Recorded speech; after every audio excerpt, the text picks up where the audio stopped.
Depuis le 9 août dernier, le procès de R. Kelly bat son plein à New York.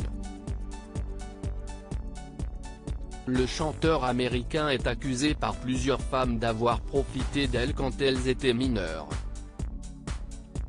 Ce lundi 30 août, un homme a également accusé R. Kelly d'avoir abusé de lui quand il avait 17 ans. Selon Le Monde, cet homme se fait appeler Louis à la barre et a raconté sa rencontre avec l'interprète de I Believe I Can Fly. Louis travaillait dans un fast-food quand R. Kelly l'a abordé pour lui donner son numéro de téléphone et l'inviter à une fête. Alors qu'il y est allé avec ses parents, le chanteur lui aurait demandé de le revoir seul à seul.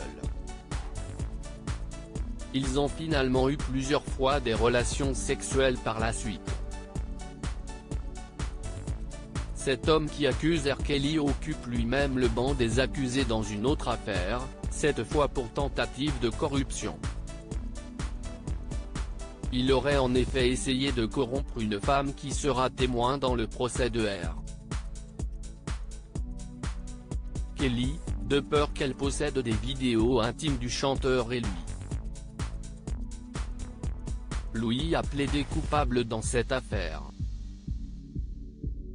Le 26 août, le témoignage d'une femme nommée Stéphanie présentait de nombreux points communs avec celui de Louis. R. Kelly lui avait également donné son numéro de téléphone après l'avoir rencontré dans un fast-food et avait filmé leurs ébats alors qu'elle était encore mineure. R. Kelly accusé d'agression sexuelle, que risque-t-il ? Stéphanie raconte aussi que R. Kelly l'a humiliée à plusieurs reprises en la laissant par exemple nue dans une pièce pendant des heures. Une autre des accusatrices nommée Géronda Pace raconte qu'elle a eu une relation de 6 mois avec lui alors qu'elle n'avait que 16 ans.